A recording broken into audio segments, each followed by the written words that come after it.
মামা, তোমার সেই ভাইরাল ডায়লগটা আরেকবার একটু দাও তো।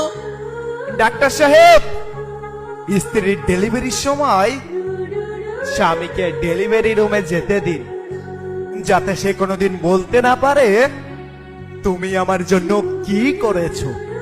যখন সে তার প্রসব বেদনার যন্ত্রণাটা দেখতে পাবে, তখন সে বুঝতে পারবে তাকে বাবা ডাক শোনানোর জন্য একটা মেয়ে কতটা কষ্টের শিকার হয়।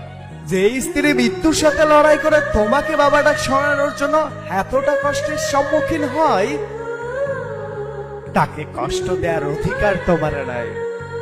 নারী, তুমি পারো বটে, শত অবহেলা সহ্য করার পরও তারপরও সকলকে খুশি করার জন্য আপ্রাণ চেষ্টা করে যাও।